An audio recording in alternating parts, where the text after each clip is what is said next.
شہر سے دور ایک پہاڑی تھی۔ یہ جنگلی پھولوں، پھلدار درختوں سے اس طرح ڈھکی تھی کہ ہوائی جہاز میں بیٹھ کے اوپر سے کوئی دیکھتا تو مٹی پتھر کچھ نظر نہیں آتا۔ سب کچھ ہرہرایا پھولوں کا نیلا بیلا، نارنجی، سرخ رنگ ہی دکھائی۔ پہاڑی کے برابر سے ایک سڑک گزرتی تھی جو شہر تک جاتی تھی۔ سڑک یقینی نہیں تھی۔ ضرورت بھی کیا تھی اس لیے کہ ادھر لوگوں کا آنا جانا کم ہی تھا۔ دن میں 2 مرتبہ دودھ لے جانے والے اپنی سائیکلیں کچھ دکھڑاتے گزرتے تھے یا پھر اپنے ریوڑ سنبھالتے ہوئے اکا دکا چرواہے تھے۔ ہفتے میں 1-2 مرتبہ گھوڑوں پر سوار سرکاری کارکنوں کا گزر ہوتا تھا۔ کسی کا خط یا تار پہنچانا ہوتا تو ڈاکیا اپنی پرانی سائیکل سنبھالے ادھر نکل آتے۔ وہ آدھا دن گزار کے پہاڑی کی دوسری طرف بستیوں میں گنتی کے چند خط پہنچاتے اور واپس شہر لوٹ جاتے۔ خود بستی کے لوگ کبھی کبھار ہی شہر جاتے تھے۔ وہ اپنی ضرورت کا سامان وہیں کے ایک دکاندار سے خرید لیتے تھے۔ دکاندار دکان ہی میں رہتا تھا۔ اکیلا آدمی تھا، کہیں آتا جاتا نہیں تھا۔ 10-12 دن بعد وہ اپنی گھوڑا گاڑی تیار کرتا اور سویرے سے شہر چلا جاتا۔ سامان خرید کر وہ شام ہوتے ہوتے لوٹتا۔ سورج ڈوبنے تک سب کچھ سنبھال کے فارغ ہو جاتا۔ اندھیرا ہونے پر وہ دکان کے دروازے بند کر لیتا تھا، پھر صبح سے پہلے نہیں کھولتا تھا۔ چاہے کچھ بھی ہو جائے، کوئی بھی آ جائے، مگر کوئی کیوں آنے لگا۔ بستی کے لوگ مغرب ہوتے ہی گھروں میں بند ہو جاتے تھے۔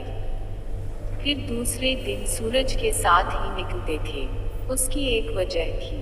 سب نے سن رکھا تھا کہ پہاڑی پر بہت سے خطرناک جانوروں کا بسیرا ہے۔ ایک تو وہاں چیتے کا جوڑا رہتا ہے، بہت ہی ڈراؤنے 2 خاندان بیچ کے ہیں۔ ایک بوڑھا شیر کہیں سے آ گیا ہے، سنا ہے، اور بھی بیان جانور پہاڑی پر بسے ہوئے ہیں۔ ان خطرناک جانوروں کو بہت کم لوگوں نے دیکھا تھا، اب جو تھے ان میں سے تو کسی نے بھی نہیں دیکھا ہوگا۔ دیکھنے والے پہلے کبھی وہاں رہتے ہوں گے، یا تو وہ مر کھپ گئے تھے یا جا چکے تھے۔ ہاں، خطرناک جانوروں کی آواز میں بہت لوگوں نے سن رکھی تھی۔ کسی نے سایوں کی طرف انہیں گزرتے بھی دیکھا تھا۔ وہ لوگ پریشان رہتے تھے اور خطرناک جانوروں کی آوازوں اور سایوں کے بارے میں اپنے بچوں کو بتایا کرتے تھے۔ برسوں سے سب اسی طرح تھا۔ گلیوں محلوں میں دن کے وقت تو خوب چہل پہل رہتی، رات ہوتے ہی سناٹا ہو جاتا تھا۔ بچے تک آواز نہیں نکالتے تھے۔ گھروں میں بند اپنے بستروں پر لیٹے بیٹھے لوگ بس نیند کا انتظار کرتے تھے۔ ایک دن شہر سے شکیل نام کا ایک لڑکا پہاڑی کے دوسری طرف جانے کے لیے روانہ ہوا۔ وہ دکاندار کا بھتیجا تھا اور چاچا کے بلانے پر چھٹیاں گزارنے جا رہا تھا۔ دکاندار چاچا نے اپنے خط میں اسے اچھی طرح سمجھا کر لکھ دیا تھا کہ وہ دن ہی دن میں پہاڑی کے ادھر پہنچ جائے۔ رات کے وقت آنا ٹھیک نہیں ہے۔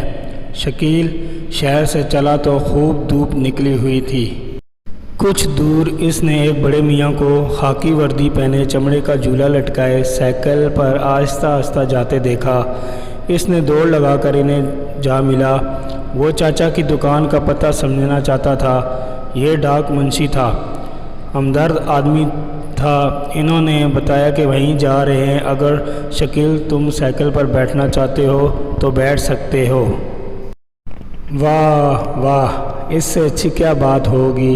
وہ خود بھی سائیکل چلانا جانتا تھا۔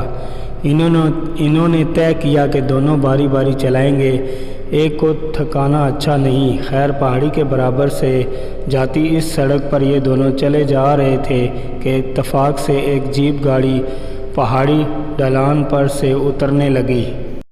سائیکل اس وقت بڑے میاں چلا رہے تھے، ان کا دھیان اس طرف نہیں تھا۔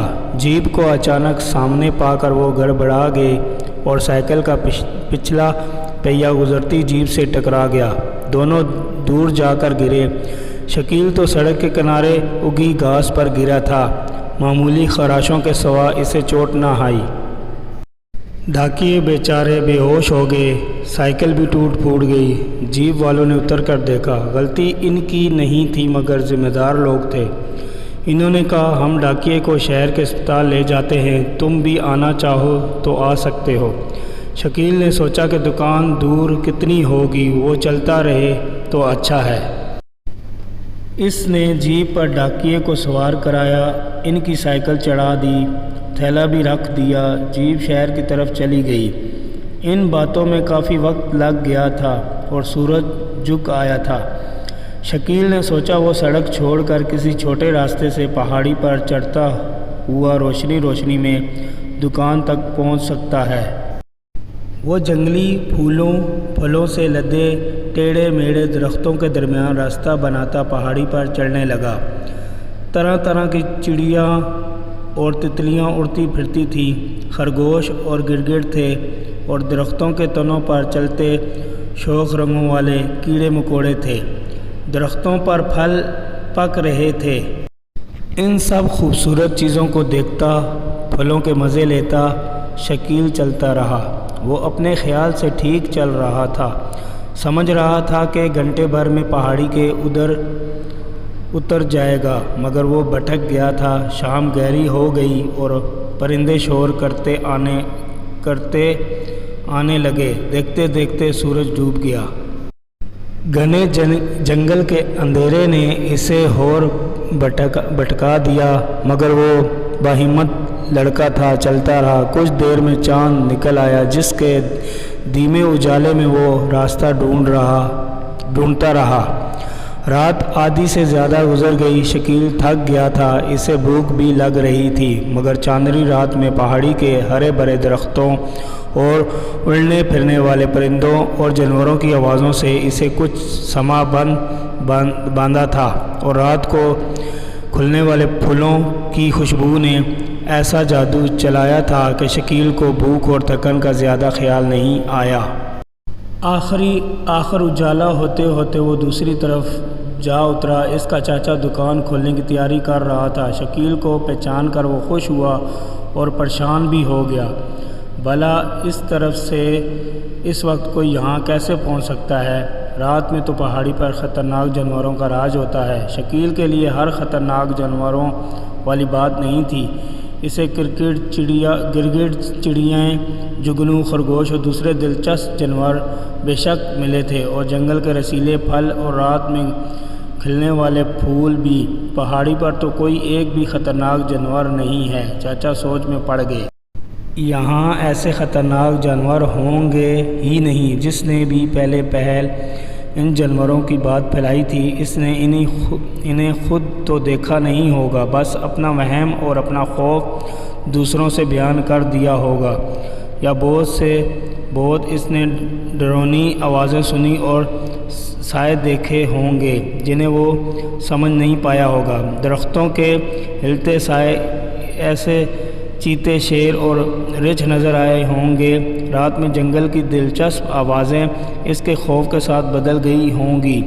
چاچا نے کہا، دیکھو سب نے وہم کی اور ڈر کی سنائی باتوں کو سچ سمجھ لیا اور ڈر گئے، مگر تم بھی ہو، تم نے رات کا یہ سفر بے خوفی سے کیا ہے اور ہر طرح کے وہم سے آزاد رہ کر کیا ہے۔ یہ بات بہت اچھی ہے۔